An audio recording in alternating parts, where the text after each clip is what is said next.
individu dengan nilai ideal atau nilai target yang ditetapkan. Sehingga nanti bisa diketahui perbedaannya atau kompetensinya atau gap-nya. Contoh misalnya, saya mau cari istri yang tinggi badannya adalah 125 gitu. Banyaklah saya membuka lowongan, dicari istri dekan misalnya dengan tinggi sekian gitu. Nah, ada yang melamar tuh. Saya punya target 165. Nah, ada gap di sini nggak? Ada, berarti dia minus 5.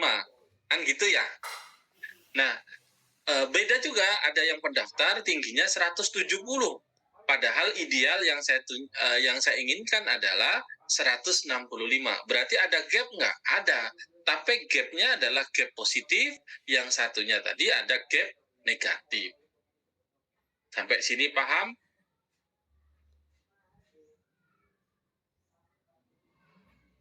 Ada yang tidak paham?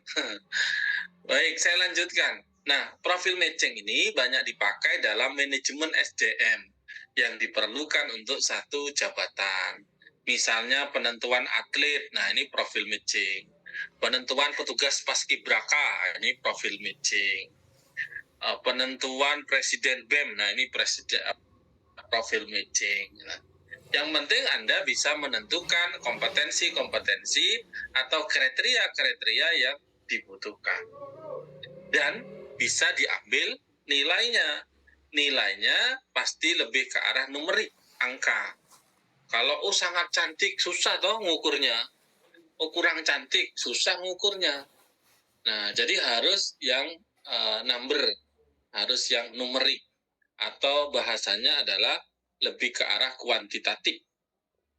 Next. Lanjut ya. Cuk tedung kan? Lanjut Bapak. Bisa dilanjut? Insyaallah bisa Pak. Cuk kok tedung. Lanjut Pak, lanjut. Yang kedua adalah gap analysis. Ya, tadi saya sudah sebutkan di awal, yang dipergunakan untuk menghitung kesenjangan antara kinerja satu variabel dengan harapan ideal tertentu. Contohnya ada gap positif. Ya, jika skornya lebih besar. Tadi saya mau 165 tapi yang 10. Berarti di situ ada gap positif namanya. Terus ada namanya gap negatif, yang daftar 160 padahal saya minta 165.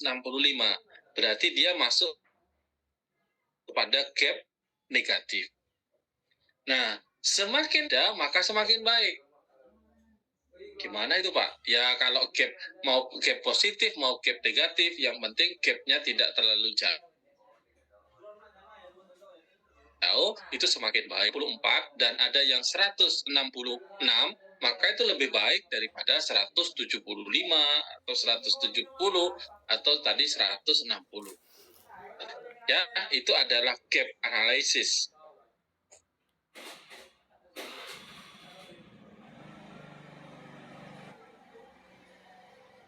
Ya, langkah-langkahnya yang pertama adalah pemetaan gap kompetensi, pemilihan kandidat, menghitung hasil pemilihan gap kompetensi, menghitung bobot pemetaan gap kompetensi, menghitung mengelompokkan core factor dan secondary factor. Jadi nanti akan ada faktor utama dan ada faktor pendukung. Contoh misalnya kriteria yang ditetapkan itu mana yang menjadi kriteria utama, penilaian utama. Nah, itu yang menjadi namanya core factornya. Sedangkan yang kedua ada namanya secondary factor, adalah faktor-faktor pendukung yang mampu memberikan sebuah penilaian terhadap faktor utama tadi. Baru dihitung nilai totalnya. Jadi hanya ada 6 langkah. Pertama adalah menentukan gap kompetensinya. Yang kedua, pemilihan kandidatnya siapa saja ditentukan. Pemetaan gap kompetensinya dihitung. Menghitung bobot pemetaan kompetensinya. Mengelompokkan mana yang masuk faktor utama dan faktor pendukung. Dan baru menghitung nilai total dan aspeknya. Nah, langkah-langkahnya ini menghitung gap ya. Yang pertama, gap sama dengan value atribut dikurangi value target. Nah, di sini ada pembobotan. Ya, bobotnya 5 ya. Jadi kalau nanti ini aturan ya, tidak bisa dirubah karena ini adalah sebuah penemuan dari penemunya. Jadi kalau selisih gapnya adalah 0, maka bobotnya dikonversi menjadi 5. Kalau selisih gapnya 1, ini positif, maka bobot nilainya adalah 4,5. Sedangkan kalau minus 1, bobot nilainya adalah 4. Artinya apa? Antara gap positif dan gap negatif itu lebih dekat yang namanya gap positif. Ini kan kelebihan. Kalau ini tadi kita tetapkan ini 165, ini ada kelebihan 166. Berarti kalau 166, dia ada selisih gap positif 1, maka skornya 45. Begitu juga ini skornya minus 1. Nah, ini menjadi 4. Nah, kalau di bawah ini Pak, misalnya gapnya itu minus 5, minus ini berapa, maka nilainya semuanya 1. Jadi kalau di atas 4, semua nilainya 1. Artinya apa? Metode ini memang kurang bagus, padahal kan jarak gap itu terlalu jauh Pak. Makanya di penelitian ini disarankan gap itu tidak terlalu jauh, sehingga para peneliti bisa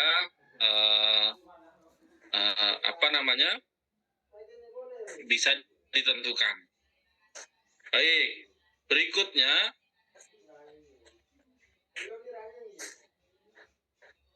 bagaimana proses perhitungannya? Perhitungan pengelompokan core factor dan secondary factor. Nah, jadi core factor ini merupakan aspek yang paling dibutuhkan. Ya, saya sampaikan tadi bahwa ini adalah faktor utama. Sedangkan secondary factor itu adalah faktor pendukung. Jadi, adik-adik mahasiswa sekalian, nanti rumusnya adalah nilai value NCF core factornya ini adalah ISP, jumlah total nilai core factor. Kalau gini bingung Pak, kalau dipraktekkan nanti tidak bingung ya. Jadi ini rumusnya, kalau dimasukkan dalam Excel supaya Anda lebih mudah ya, nilai rata-rata core factornya, terus dibagi ini dikalikan NC-nya, jumlah totalnya dibagi dengan jumlah item core factornya, maka didapatkanlah nilai rata-rata core factor nanti, faktor utamanya. Nah, seperti apa? Mari kita lanjutkan. Nah, kalau secondary factor hampir sama, tinggal dibagi jumlah item secondary factornya, sama dengan faktor utama tadi. Nah, bagaimana perhitungan totalnya? Maka perhitungan totalnya adalah nilai faktor utama dikali persentasenya ditambah persentase kali secondary factor, maka itu yang disebut dengan nilai rata-rata core factor. Ya, saya ulangi, dari perhitungan setiap aspek yang diperoleh antara core factor atau faktor utama dan faktor pendukung, maka nanti akan diperoleh rumus terakhir adalah menjumlahkan antara faktor utama dan faktor pendukung sehingga didapatkan nilai rata-rata dari core factor. Oke, lanjut berikutnya.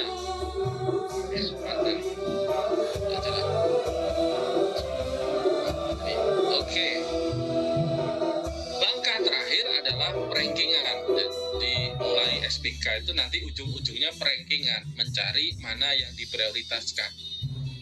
Hasil akhir dari profil matching ini adalah ranking dari kandidat yang diajukan untuk mengisi satu jabatan tertentu mengacu pada hasil perhitungan. Contoh ini misalnya, contoh. Ini adalah NI, ini adalah nilai kecerdasan, NS ini adalah nilai sikap kerja, NP ini adalah nilai perilaku. Maka X presentasinya ini adalah nilai persen yang diinputkan. Ya, nilai persen yang diinputkan. Jadi nanti dikalikan dengan persentasenya untuk mendapatkan nilai ranking. Nah, contoh penerapannya. Ayo kita ambil laptopnya. Nah, ini contoh evaluasi kinerja karyawan untuk promosi jabatan. Misalnya terdapat karyawan yang akan dipromosikan. Nah, misalnya karyawannya ada Nasihun misalnya, ada Laili misalnya, ada Fathur Rosi. Nah, ini akan dinilai nih, ABD Hasan dinilai, 5 orang karyawan itu akan dinilai kira-kira mana yang cocok untuk dipromosikan sebagai direktur manajemen pemasaran. Yang pertama, ada aspek kecerdasan, memiliki 10 faktor.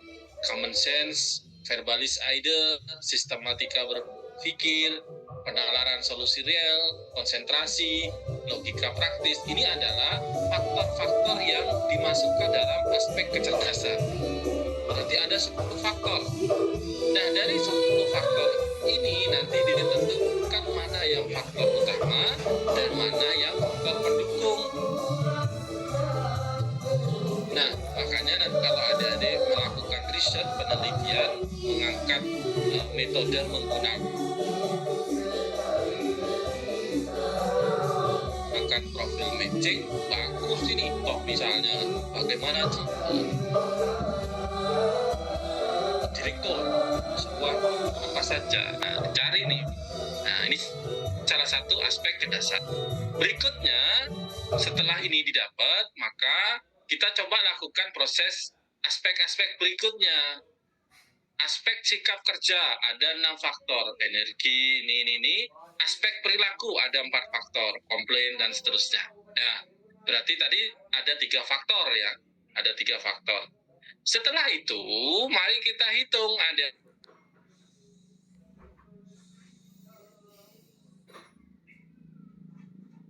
10 faktor ya. Ya, ada 10 faktor. Ini faktor 1, 2, 3, 4, 5. Nggak percaya ini. Ini 10 faktor. Common sense, verbalis ide, sistematika, dan seterusnya. Cuma kan susah kalau dihitung, ditulis satu-satu. Kita tulis 1, 2, 3, 4, 5, 6, 7, sampai 10. Ya. Ini adalah ID karyawan. Tadi kan ada 5 karyawan. Ya. Satunya Fitri, satunya siapa tadi saya sebut. Dinilai. Misalnya nilainya tadi bagaimana common sense-nya dia. Verbalis ide-nya seperti apa nilainya. Sistematika berpikirnya dari berapa. Nah, misalnya kita pakai skala Likert gitu ya. 1, 5 itu sangat baik misalnya. 4 itu baik. 3 itu cukup baik. 2 itu kurang baik. 1 itu sangat kurang baik misalnya. Maka proses penilaiannya ini common sense-nya dia 2. Berarti kurang baik. Oh, ini faktor yang kedua berarti baik.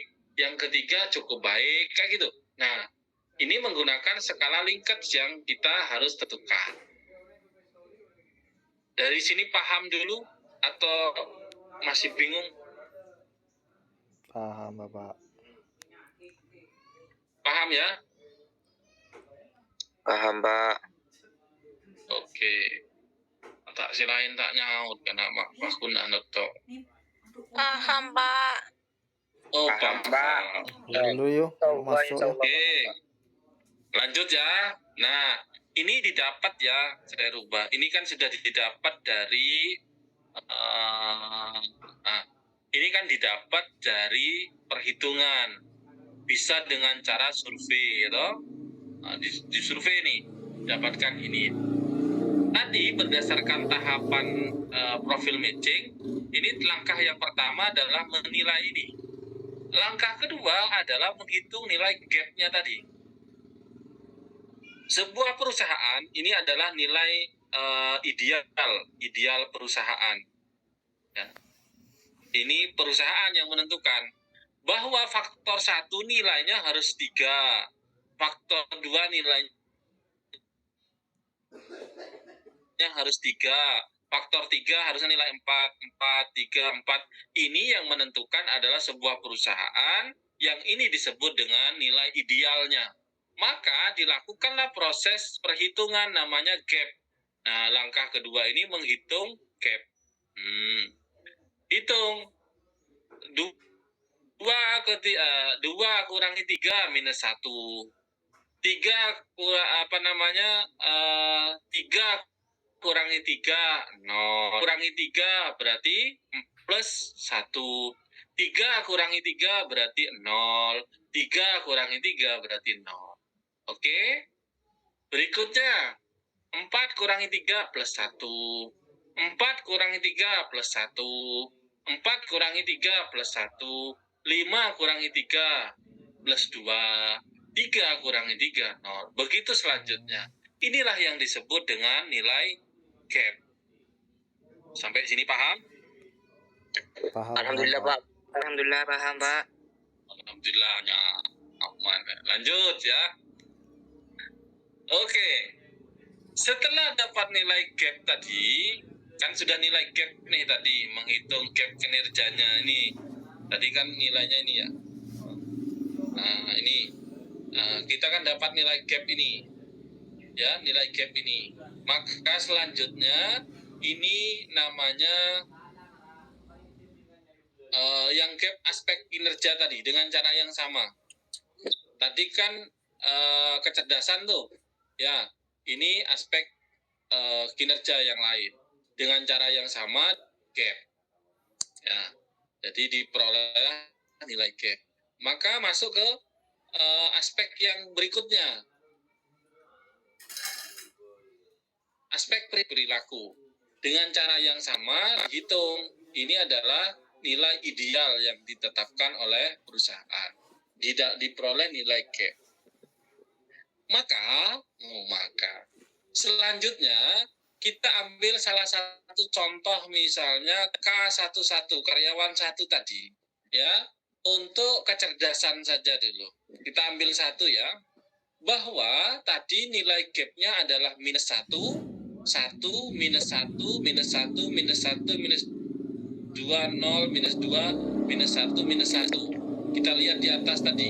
Nah, ya ini minus 1, 1, minus 1, minus 1, minus 1, minus 2, 0, minus 2, minus 1, minus 1.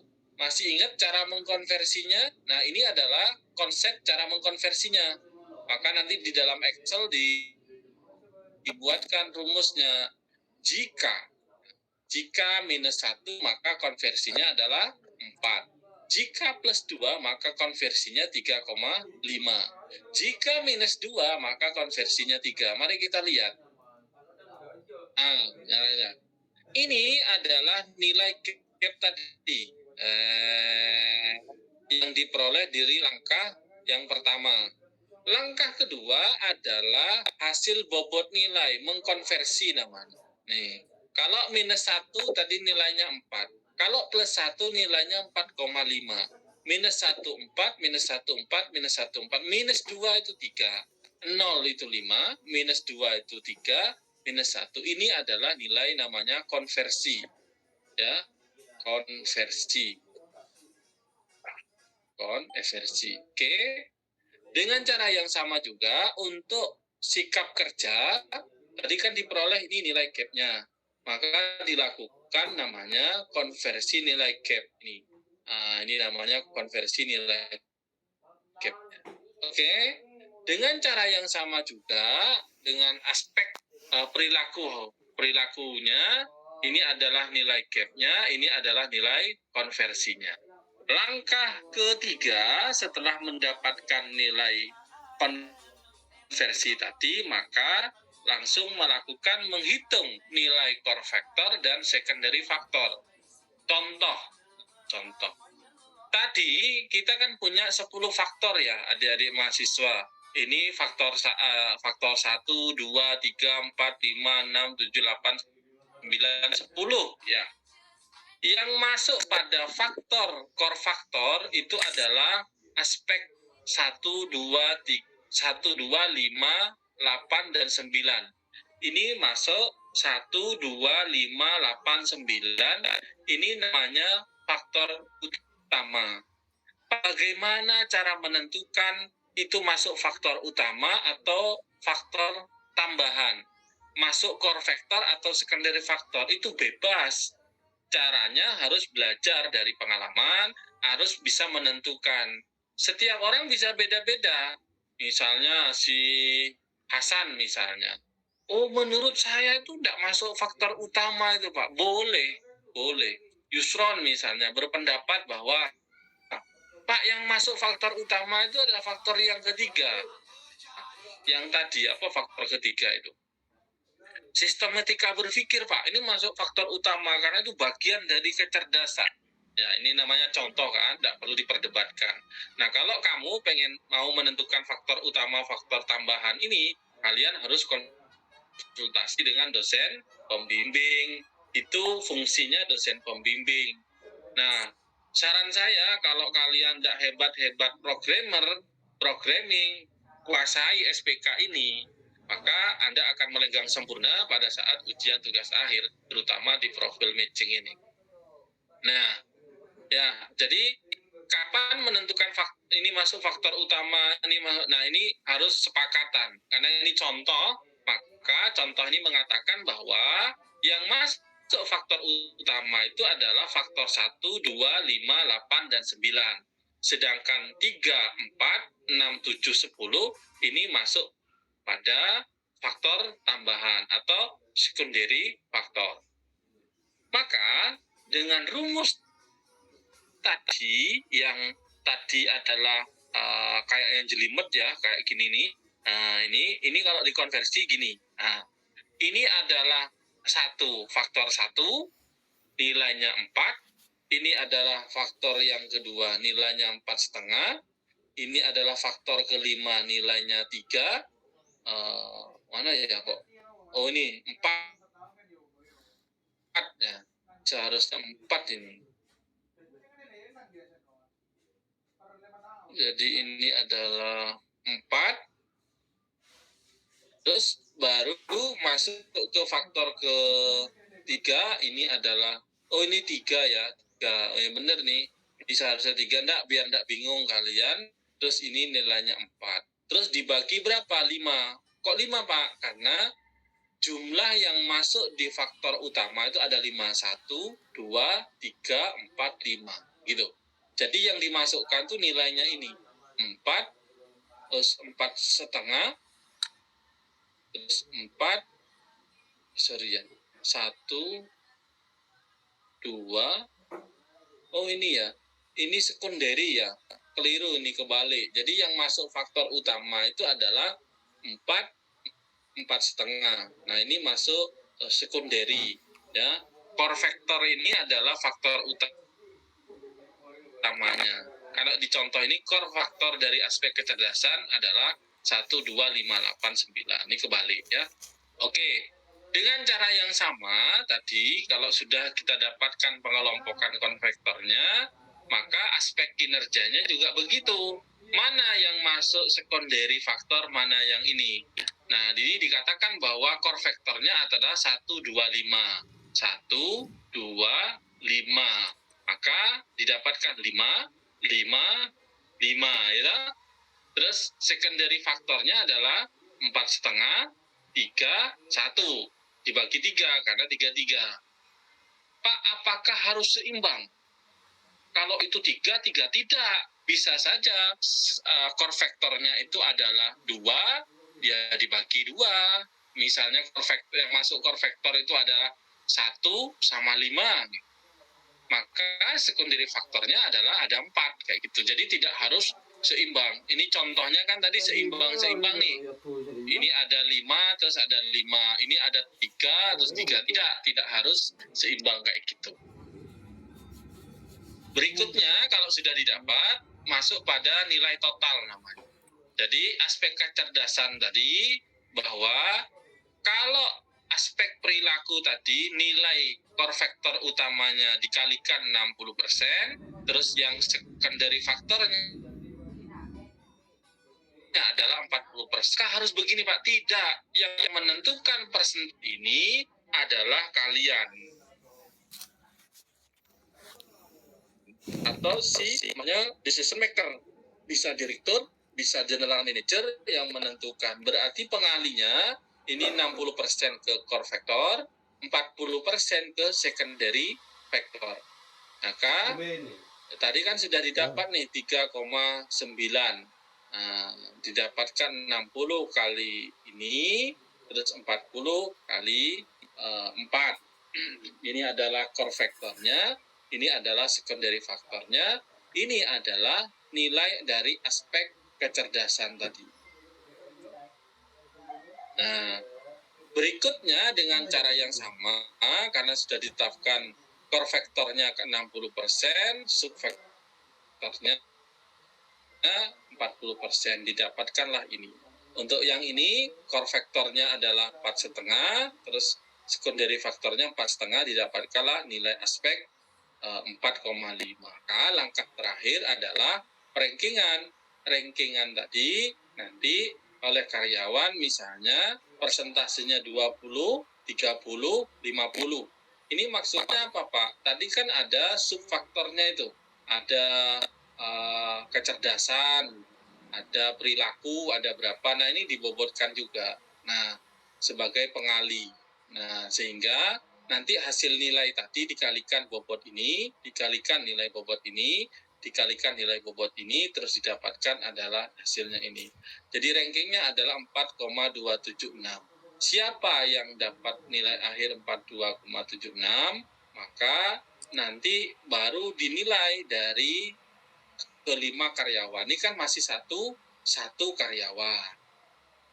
Bagaimana dengan 5 karyawan? Ya hitung diulang-ulang kayak tadi dengan cara yang sama, maka nanti akan diperoleh nilai dari 5 karyawan tadi.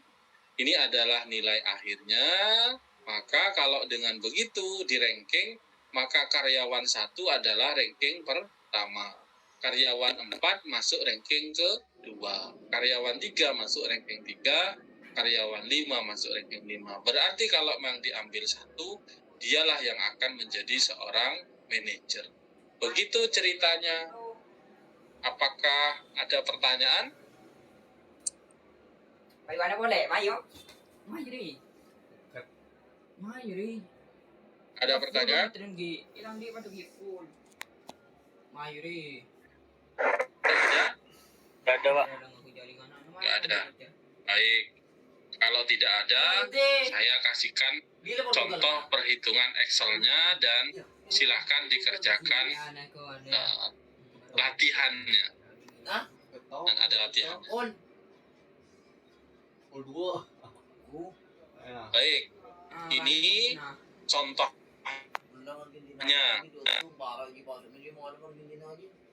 Mana ya? Belanda, termasuk Belanda aja lagi. Argentina aja menang Belanda man. Deki Perancis sama Polandia. Oh, ini saya lagi nulis paper tentang Korea. publikasi Rapala. Nah, ini Rapala. Kroasia, Jerman mulai. Ya, saya kasih tunjuk ya, ini contoh ya, ini contoh perhitungan di Excel ya. Reno berapa jadi? Ini contoh ya. Yang pertama kelihatan enggak Excel-nya? Hari menjadi dengan ketemu orang ini. Kelihatan. Halo? Kelihatan. Kelihatan ya? Oke. Baik, ini kita punya nilai target faktor ya. Jadi saya ini menilai namanya Rapala, relawan penjaga laut ya, Bakamla. Jadi dia menggunakan metode ini. Nah, ini yang ditentukan nih aspeknya, ini kriterianya, ini target. Target ini yang menentukan adalah Bakamla. Jadi kalau mau masuk jadi Rapala, ini jadi target. Nah, ada aspek kecerdasan, sikap kerja, perilaku, dan domisili. Nah, didapatkanlah data ini. Nilai kecerdasan ada 6. Sedangkan yang dinilai ada 30 calon Rapala. Sedangkan ini Pak, ini adalah nilai gap-nya. Ya, pakai rumus nih. Jadi ini kurangi ini pakai rumus ya, secara otomatis. Nak Guna aja segoni sorenya. Iya, ngari sih rasio. Konversinya berapa? Iya. Didapatkan dari sini. 53 ini konversi. Jika M70 ini sama dengan 0,5, maka nilainya sekian-sekian gitu ya. Sesuai dengan tabel ini, maka ini secara otomatis akan muncul nilai gapnya. Baru habis itu kita nentukan core factor, secondary factor.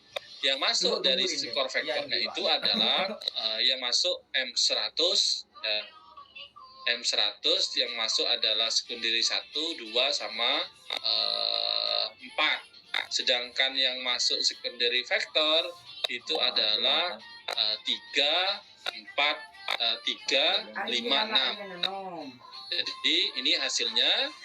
Terus masuk ke sini, ini nilai faktor untuk rapalannya didapatkan sekian. Tetapi ini salah satu contoh aspek kecerdasan. Nah, aspek-aspek yang lain dihitung dengan cara yang sama kayak gini. Nanti dijumlahkan di sininya. Maka muncullah ranking kayak gini. Berarti ini pemenang. Cuma gitu aja yang jelimet tadi. Nah, nanti saya kasih Masuk contoh komen. latihan. Selesaikan tugas yang tadi itu menggunakan perhitungan di Excel. Perhitungannya kayak gini supaya Anda paham. Nah, pertama menentukan aspeknya, menghitung nilai gapnya, pemetaan gap, pengelompokan faktor-faktor, terus perhitungan nilai totalnya. Ini contohnya, ada kedisiplinan dan seterusnya, dan silakan dihitung menggunakan rumus-rumus kalian. Baru nanti kalau sudah menyerah, nanti saya kasih contoh perhitungannya. Jadi kalian harus menghitung tadi PPT yang sudah saya kirimkan tadi. Ya, PPT saya itu diselesaikan, dihitung pakai Excel. Kalau bisa berarti kalian top. Kalau tidak bisa, ya tanya. Makanya butuhnya dosen pengampu mata kuliah itu supaya kalian tanya ya. Baik, cukup sekian dan terima kasih dari saya, kurang lebihnya. Selamat mencoba. Nanti saya akan kirim di WA grup dan classroom-nya. Demikian, terima kasih. Selamat mencoba dan berlatih. Assalamualaikum warahmatullahi wabarakatuh. Waalaikumsalam warahmatullahi wabarakatuh.